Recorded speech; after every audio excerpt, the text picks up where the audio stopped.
माबायदि मोनखो मम' जानानै? मम'थ' बिराद गोथाव मोनबाय उदै बुंलायनाय जाबाय दा देन नेक्स्ट टाइम मालाबा फैनोसै गोजोननाय थाबाय लोगोफोर लाबोना फै सोरखौबा दे लोगोफोरखौ लाना फैनोसै दे आदा गोजोननाय थाबाय दे थांसै मालाबा फैनोसै दे होमबालाय दासो हरनि 11टा जाबाय दासो थांगासिनो हरनि 12टासो मोनहैसिगोन रुमावनो नायदो लोगोफोर माने बेंगालर एयारपर्टनि लामाया माबायदि एसे गोजौ लाबोलाय जाबाय दे होमबाना लोगोफोर दोनथ'बाय दे ओइ लोगोफोर सासे गामिनिफ्राय न'नि फिसाला फैदोंमोन बिदिनो खामानि नागिरनो थाखाय दा रिजुम नांगौ जायो अफिसाव थांबाथाय रिजुमनि थाखाय फैदोंमोन आरोना बानायबाय नै माबा बेंगलराव मोनफैलायबाय ओमफ्राय मोनफिन दा डाइरेक्टनो आङो माने बर' दखाननि मम' दखानाव फैलायबाय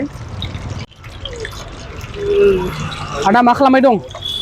मम' फ्राय खालामदों फंबाय फैलायबाय आं फैलायबाय मा नोंनि दखानाव मम' जानो फैलायबाय औ मोजां ना खबरा? मोजां अ दे आदा माबा मम' मालाय ओरैनो माबा एक प्लेट फ्राय खालाम आरो एक प्लेटखौ फ्राय खालामना माने मोनसे स्टिम स्टिम माब्ला फैनायालाय फंबाय? फैनायाथ' दाखालि फैदोंमोन 27आव फैदोंमोन 27 दिनै 29 जाबाय थाब फैबाय ना थाब फैनाय जाबाय एसे एडभान्स फैनाय जाबाय साननै सानथामसो एडभान्स आरो बैसागोफ्रा माबोरै थांखो? बैसागुआथ' बिदिनो बहुद मोजाङै थांबाय इन्टारेस्ट जादों बहुदनो इन्टारेस्ट मोसादों ना? औ गामियाव बिदिनो गामिनि सिनाखि आरो बोराय बुरै माने गासिबो सिनायफोरखौ लोगो मोनबाय नालाय गोसोखौ बहुद मोजां मोनबाय आरो बैसागुआवथ' माने बहुद बर'फोरा रंजायो नालाय देरसिन बिदिनो फोरबो फेस्टिभेल जाहैबाय मोजां ओमफ्राय बबाव थांखो? बेरायनायाथ' बारा गोजानाव थाङासै आं ओरैनो न'आव खामानिबो थाबाय नालाय एसे बारा बेराय खाथि खालायावनो बेरायलाबाय न'फोरनि खुरमाफोराव ओरै जायगा बेरायना फैबाय जायगा बेरायासै आरो ना दे ओमफ्राय ना मोजां खबर? मोजां गासैबो दे मम' जाबाय जायाखै? जाबाय फंबाय जाबाय ना? मम' फ्राय नालाय मम' सेकेन्ड मम' फ्राय एक प्लेट जाबाय मैनो सांगो इसमें 70 ना? औ ये फ्राय 80 फ्राय 80 कैसे भैया फ्राय 80 रुपीस ओमफ्राय आरो स्टीमा 70 एक्सक्यूज मी ये लीजिए प्लेट दीजिए ओरै लाबो नै बेंगालरनि माबा बर' दखाननि मम' दखाननि मा होनो चिकेन मम'खौ जाना नायनोसैलाय फ्राय आरोना फ्राया 80 रुपीस एक प्लेटआव ओमफ्राय माबाया फ्राय खालामिया माने 70 रुपीस आरो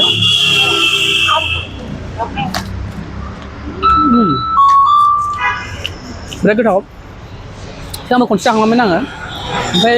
बिदिनो बेलेगफोरनि मम'खौ जायो मानो गोथाव मोना ओमफ्राय आदानिखौ जाबा बिराद गोथाव मोनो आरो लोगोफोर जायफ्रानोखि बेंगालराव थायो बेंगालराव थानायफ्रा मालाबा फैबाथाय जेनेबा जाफैनो हागोन करमांला बिदिनो करमांला फार्स्ट फ्ल'आव दङ खाथियाव माने उइप्र सिगनेल दङ मोनसे आरो खाथियावनो माने उइप्र पार्क होननाय बे जाहैबाय उइप्र पार्क दङ आरोना बेयावबो बेरायफैनो हागोन गथ'फोरबो गेलेनो फैनो हागोन आरो बहुद मोजां फंबाय स्टिम मम' माने फ्रायखौ जाबा बिराद गोथाव ओमफ्राय आरो दा बेबो गोथावखौ आं सिगां जाखांखाबाय अलरेडि ओरैनो सिगाङावनो दा जाबा मोनसे बिराद गोथाव लोगोफोर नोंथांमोनाबो जाफैयो मालाबा आरो जुदि दखानखौ मिन्थियाबा आंनाव कन्टेक्ट खालामनो हागोन आंनो बुमल MRY इउटुब चेनेलाव माने कमेन्ट खालामना खोन्थानो हागोन आं खोन्थाहरगौमोन फन नाम्बार बाबुआबो माने आंजों फैफादोंमोन दा मम' ओमफ्राय माबायदि मम'आ गोथाव नंगौ ना गोथाव ना फ्राइडाबो गोथाव बेंगालराव फार्स्ट टाइम मम' जादों दा आसामाव मम' जाबाय जायाखै नोङो जाबायना आसामना माबायदि गोथाव इदि गोथाव जागोन जाया आसामना इदि गोथाव जागोन जाया आसामनि टेस्टआ बेलेग ना एसे टेस्टिसिन जायो दा बेंगालरावबो माने बहुत माने थायो आरोना ओमफ्राय जेनेबा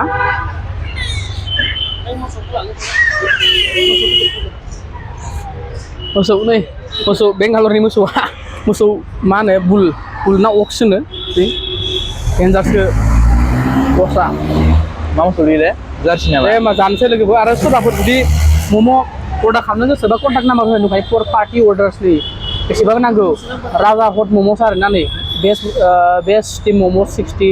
सेकेन्ड स्टिम मम' 70 बिदि दं आरोना पेनार स्टिम भेज फ्राइड दङ आरो लोगोफोर ना माबायदि मोनखो मम' जानानै? मम'थ' बिराद गोथाव मोनबाय उदै बुंलायनाय जाबाय दा देन नेक्स्ट टाइम मालाबा फैनोसै गोजोननाय थाबाय लोगोफोर लाबोना फै सोरखौबा दे लोगोफोरखौ लाना फैनोसै दे आदा गोजोननाय थाबाय दे थांसै मालाबा फैनोसै दे होमबालाय बैयावसो सांगदोंमोन एसे बेयाव खमसिन माने जाबाय ओइ मम' जाखांनानै दा पार्कआव दसे बेरायनो फैदो ओरैनो पार्क फिसा दं आरोना बेयावनो बेरायनोसै माने जेबो गैया गथ'फोरनि गेलेनो थाखाय माने जायगा दं आरो गेलेग्रा ओमफ्राय एसे एनै ओरैनो एक्सारसाइज खालामग्रा दङ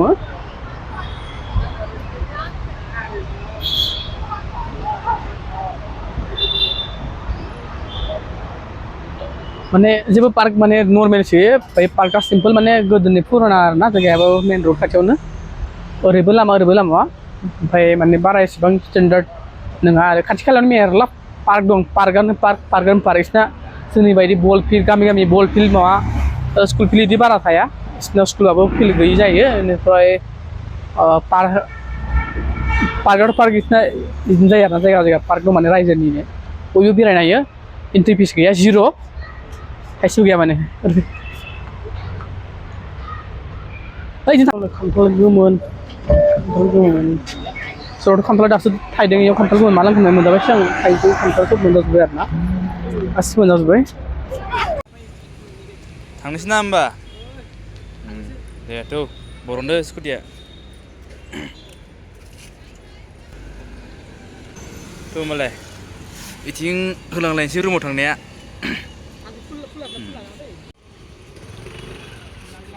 र' आंबो गाखोनोसै दे थ' थांलायनोसै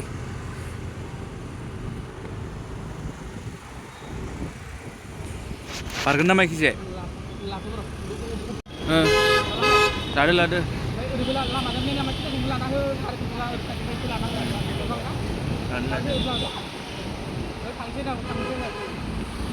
दा रुमखै थांगासिनो जों सानैबो नै बिल्डिंआ एकदम हेभि बिल्डिं गोजौ दंथारो बेरायगासिनो आंबो बेंगालराव गोदान नालाय